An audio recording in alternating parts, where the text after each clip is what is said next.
That was a long week. I am so glad it's Friday night. Me too, Alex. I'm ready to just relax on the sofa and do nothing at all. That sounds like a perfect plan. Would you like a warm drink? I was about to put the kettle on. Oh, a cup of tea would be wonderful. It's a bit cool this evening. Yes, it feels like autumn is just around the corner here in Austria. So, what kind of tea would you like? The usual black tea? That would be lovely, thank you. Actually, wait a moment. What is it? I completely forgot. My sister gave me a present last weekend. I left it in the kitchen. Let me go and get it. A present? What kind of present? It's a surprise. It is related to our tea conversation, though. I'll be right back. Okay. I am very curious now. Here it is. Look at this beautiful wooden box. Wow, that is a very elegant box. What's inside? It's a tea selection box. It has all different kinds of teas in it. Look, Oh my goodness, Clara. There must be a dozen different types in there. Look at all the colors of the little packages. I know. I thought tonight would be the perfect night to explore it. Instead of our usual boring tea, we could be adventurous and try something new. That is a fantastic idea. I don't know anything about different teas. For me, tea is just tea. Well, tonight we can change that. Let's become tea experts. Where should we start? Okay, let's look at what we have in this box. This first section seems to be all black teas. Yes, black tea is the most common and popular type of tea in many parts of the world, especially in Europe. I see one here called English breakfast. That's the one we usually drink, right? Exactly. It's a strong, full-bodied blend. It's designed to be robust enough to drink with milk and sugar as part of a traditional English breakfast. I do like my English breakfast tea with a little bit of milk. It makes it very smooth. Me too. And what's this one next to it? Earl Grey? Ah, I know that one too. It has a very distinctive smell. What is that flavor? That is bergamot. It's a type of citrus fruit. They add the oil from the bergamot peel to the black tea leaves. It gives it a very fragrant, almost floral taste. It feels very elegant to drink Earl Grey tea. It does. It's a wonderful afternoon tea. Some people drink it with a slice of lemon instead of milk. That makes sense because of the citrus flavor.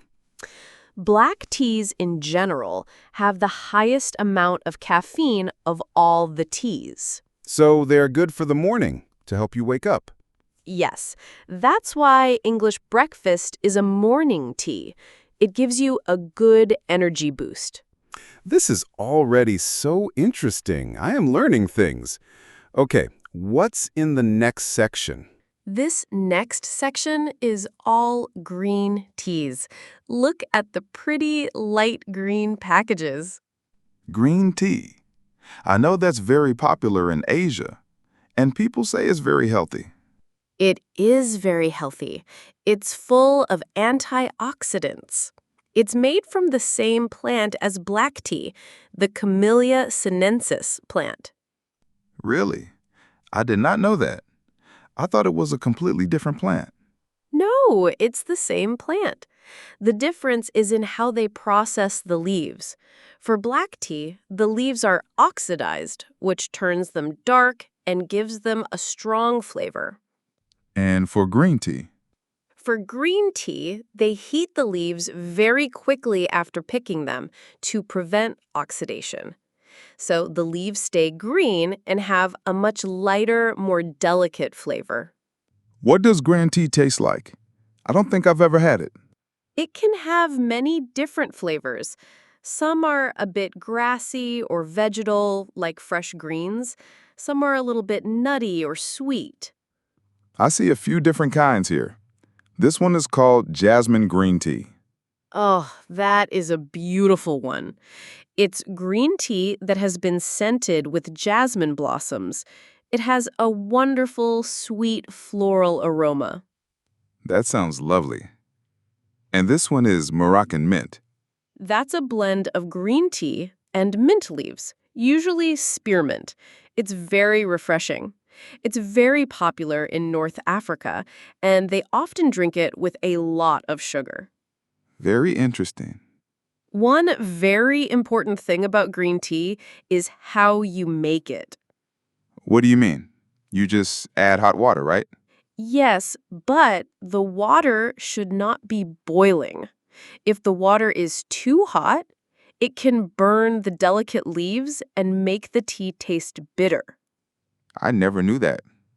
So you should let the kettle cool down a little bit first. Exactly. A little patience makes a much better cup of green tea. Okay, so we have black tea and green tea. What is this next type? White tea. Ah, white tea is the most delicate of all. More delicate than green tea? Yes, it's the least processed. It's made from the youngest leaves and buds of the tea plant. The baby leaves? Exactly. They are picked very early in the spring, sometimes before the buds have even fully opened. They are covered in fine white hairs, which is where the name white tea comes from. So they are very precious, I imagine. They are. And because they are so young and unprocessed, they have a very light, subtle, and sweet flavor. So it's not a strong tasting tea at all?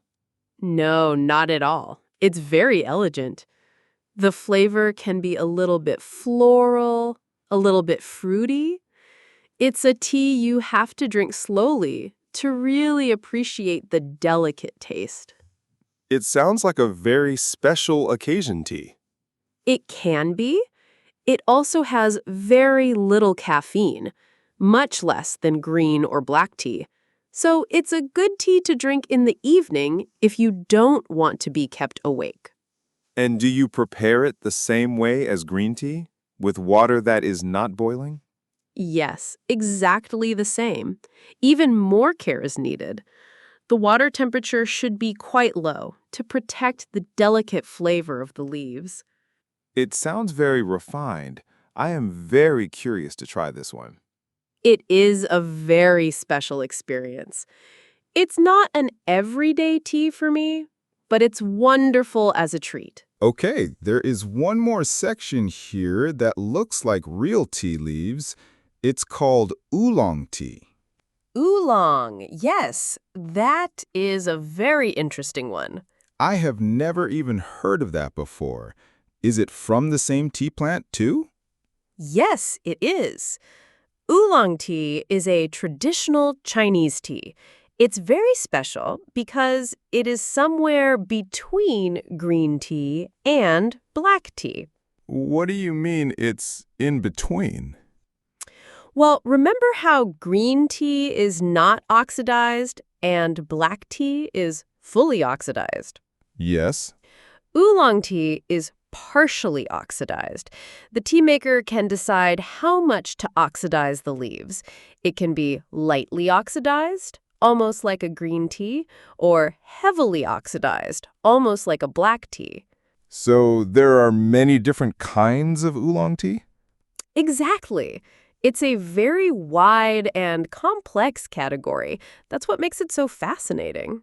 So the flavor can be very different depending on the type of oolong? Yes, some oolongs are light, floral, and sweet, like an orchid. Others can be more toasty and nutty. And some can even have a fruity flavor, like peaches or apricots. Wow, it sounds like a very complex drink, like a fine wine. That's a very good comparison. Many tea connoisseurs love oolong tea because it is so complex and varied. And the caffeine level, is it high or low? It's also in the middle. It's generally more than green tea, but less than black tea. This is amazing. I thought tea was just one simple thing, but black, green, white, and oolong are all from the same plant, just prepared in different ways. Exactly. The world of true tea is very rich and fascinating. So, what about all these other colorful packages at the back of the box? Ah, now we are moving into a different category. These are the herbal teas. Herbal teas, like peppermint tea or chamomile tea? Exactly. But here is an interesting fact for you. Technically, herbal teas are not really teas at all. What? But they are called teas. Why are they not teas? Because, as we just discussed, a true tea, black, green, white, or oolong, must come from the leaves of the Camellia sinensis plant. Okay, the tea plant. Herbal teas are not made from the tea plant. They are made from other plants. Like what? They can be made from the leaves, flowers, seeds, or roots of many different plants. For example, peppermint tea is made from the leaves of the peppermint plant. And chamomile tea is made from the flowers of the chamomile plant. You got it. So the correct name for them is actually herbal infusions or tisanes. Infusions. That sounds very fancy. But everyone just calls them herbal teas. Yes, it's the common name for them, and everyone understands what you mean. It's just a fun fact for a tea expert like you. I am far from an expert, but that is very interesting. So, what is the main difference besides the plant? The biggest difference is that most herbal teas are naturally caffeine-free. Ah, that's a very important difference.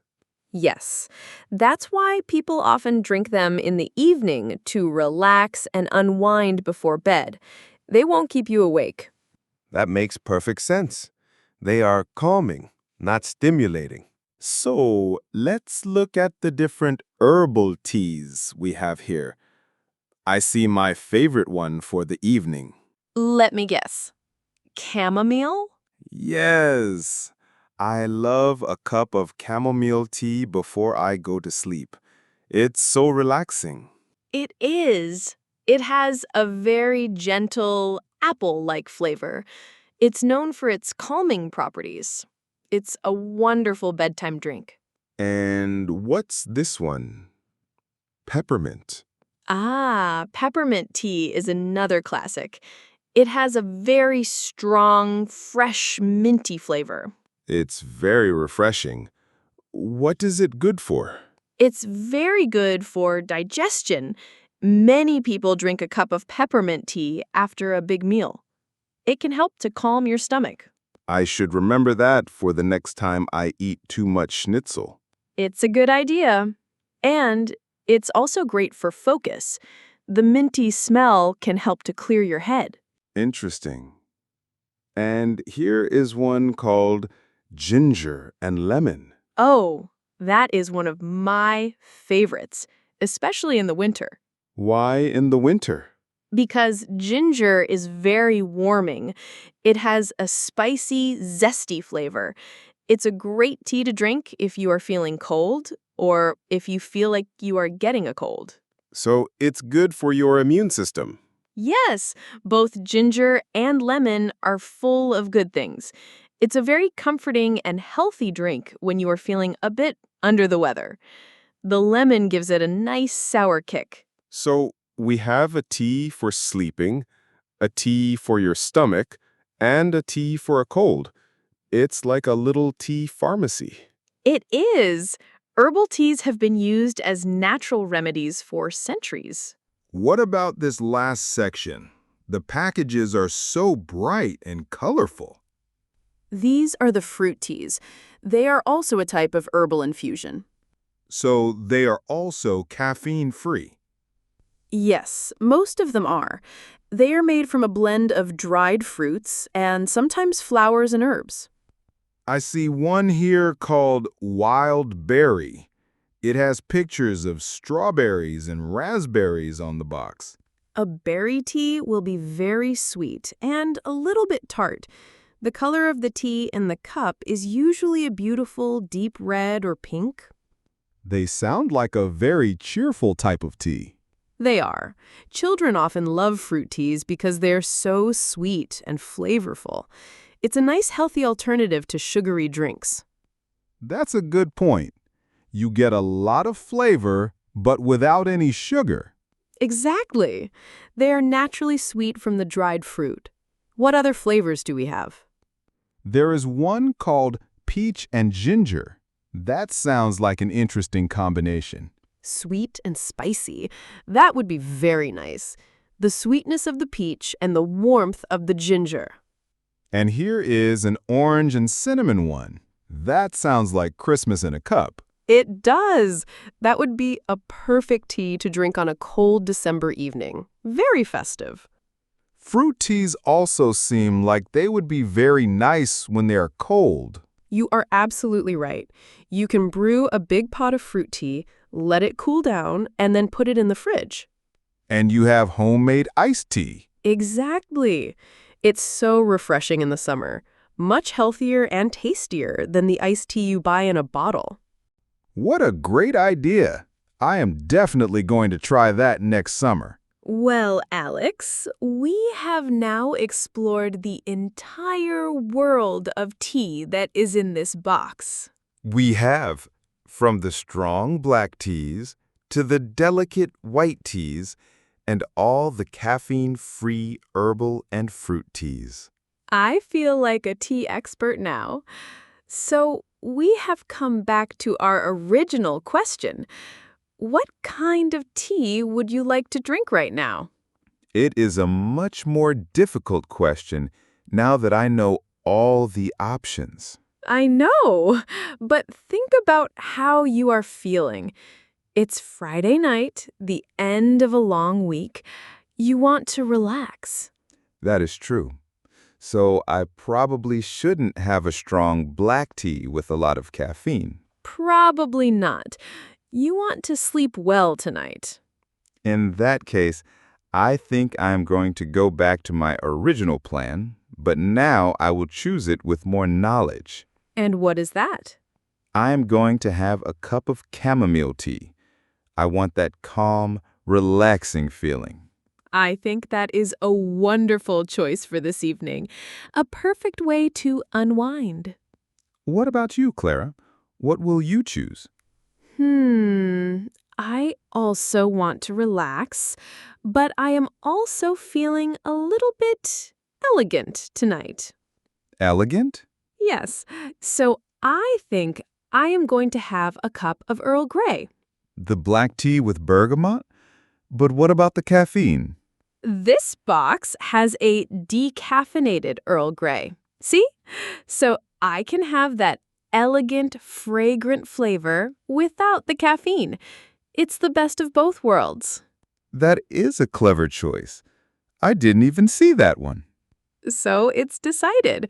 1 chamomile and 1 decaf Earl Grey. Shall I put the kettle on? Please do, and I will get our favorite mugs.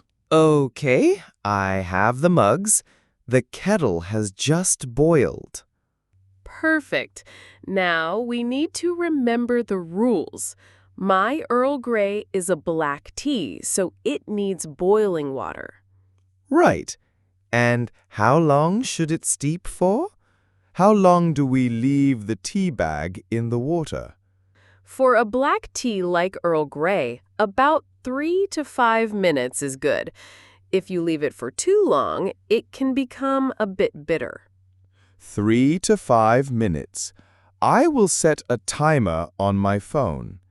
And what about your chamomile tea? It's a herbal tea. Does it have special rules? Herbal teas are quite robust.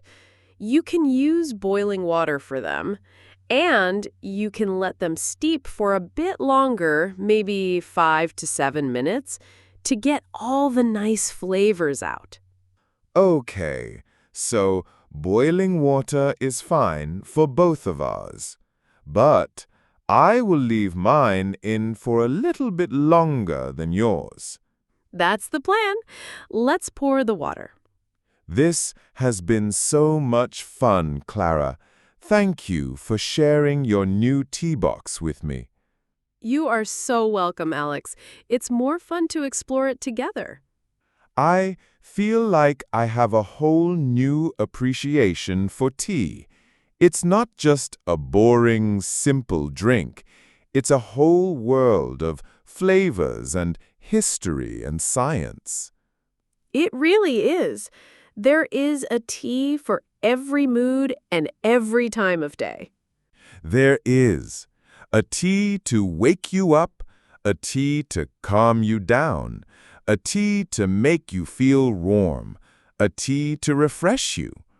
We should try to drink our way through this entire box.